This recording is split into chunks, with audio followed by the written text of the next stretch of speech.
Hello and welcome to Elizabeth's Craft Room. Today I'm going to show you one of the things that is really handy using the Stamparatus, Stamposaurus as I'm calling it, because it's going to be huge. One of the things you can do with this that is I just love, I think is so good. And then also I'm going to be featuring these little Stampin' Spots. Now they're in the Spring Summer catalogue and we have two sets of them. On page 5 you can get these four here, which are Peekaboo Peach, Berry Burst, it's all going to come back to me, Bermuda Bay, and I think that's Soft Sky, or is it Pool Party? Let's have a little look. Pool Party. And then for the on page 29 you can find the Tutti Frutti spots, which are Soft Suede, Lemon Lime Twist, Real Red and Daffodil Delight. I've also got a couple of other little ones here. This is a little black one, which are left over from kits, because quite often we include these in kits as well. You can buy uninked ones and ink them with your re-inkers, so you can have any colour that you like in spots. And I was just going to show you one thing that I really like using the spots for on this card. The stamp set we're going to use is Seaside Shore. And I'm actually going to use the greeting out of that one as well today. So we will start off using our Stamparatus, and I want to start off by creating a line of seaweed. So here's my first piece of seaweed, and I'm going to pop that down there and pick it up with the Stamposaurus. Sorry, I can't call it anything else. And the magnet is going to hold it in place. And one magnet I find is usually just fine.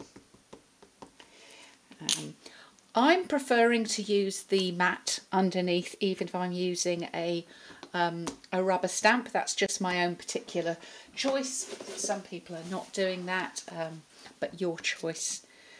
I'm going to move that down. Now can you see I just lifted it out and I moved it down 1 inch, and I'm inking that up again. Here we go. And I'm going to lift it out again, pop it in, move it down 1 inch. And what you can see is I'm getting a completely straight lined up row. I'm not having to measure, I'm not having to guess. And for those of us who are a little bit OCD in our stamping, this is a dream come true. I have a neat C. Isn't that cool? I'm just going to clean that up, and that's a little tip, because you quite often get quite excited when you're you're using your Stamposaurus and you're pulling stamps off and putting them back on again. And when you pull your stamps off, just make sure you've cleaned them up first, otherwise you won't believe the mess your fingers will get in. Okay, so now I'm going to do some more stamping, and I want to start to form a scene going on here with my fishies. Now one thing I don't tend to do is to put the stickers on the back of these, because I find the cling material is much better. Now normally when you're using a block, I've got arrows to show which way up my fish are. So this is just so I don't do upside down fish. So I'm going to move this back down here, and then I'm going to decide where my fish are going to be. Here we go. And make sure that my arrows are all in the right direction, so my fish are actually looking upwards, or the fish are actually set so that they're upwards. There we go. So there's our fish, but we might as well put the other things on as well. So I'm going to have a little shell down here, maybe another one just there. At this point I probably am going to take that mat out. Oh, I've got some card underneath there as well. Let's just see how those feel on there. Yeah, those feel good. So I'm just going to take that mat out. We're going to have some starfish. So just want to check as I'm lining those up. We'll have one there. We'll have another one down at the bottom here. And I want to leave enough room there in the middle somewhere to have hoping your day goes swimmingly. So I'm just going to lay it on that way up and see, yeah, that's going to look fine. I'm going to have that over the weed. And can you see I'm just also manoeuvring my magnet around? Well, let's just pop that a little bit further over, I think. There we go. Okay.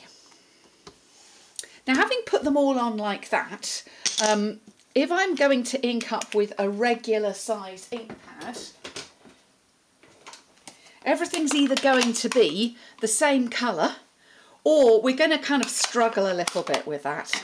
So it is super easy with these little spots just to ink up the individual items, and this means you can stamp all in one go. Now, it doesn't matter so much if I'm just making one card, because if I'm making one card, okay, I could do that either way. I could do this on blocks and that would be fine. But if I'm going to do, just missed that little bit there. If I'm going to do more than one, if I'm going to do repeats of this card, then it's actually much easier to have all the stamps on and go in one fell swoop. And here we go, just inking all these up in different colours. And if I've taken a little while, I'm going to breathe. Here we go. I'm going to get my head down there now. And that just moistens the stamps a bit. And here we go now with pressing all over, make sure they're all done. And if I've missed any bits, let's see if I have, or I need anything darker. And I'm going to say that little fish needs a little bit more. I think the berry burst one, I'm going to give him a bit more, give him a little bit more oomph. And a little bit on the red one. And again, another reason why this is fantastic, this Stamparatus, because you could never line these up again. Look at that, perfect now. And we've got hoping your day goes swimmingly. Now what I did on my original was I did colour in a couple of the seaweed pieces with my blend. And because the Stampin' blends are alcohol based, you need to have a water based stamp to stamp on, but that's fine because our regular ink is water based. And I'll just do another one. I might use my fine end of this one. I've been using this one in class and the end of this has got a little bit smushed on the other end, so do go very gently with your blends on the brush end. It is a brush, so if you press hard with it, it will smush. There we go, and there's that one there.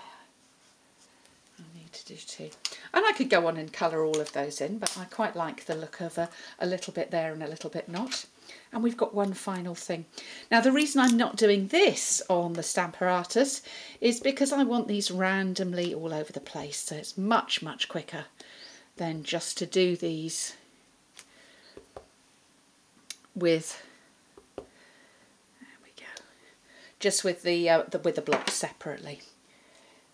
And so I've used all the colours there,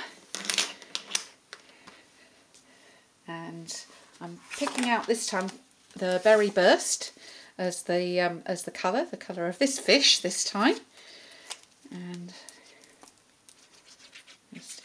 that up. Sorry, just glue that up with the Tombow, and there you go. And I do like that, hoping your day goes swimmingly. I think that's a really nice greeting. And we have our undersea scene, or fish tank. And there's the other one that I did originally. Right, so there's our cards.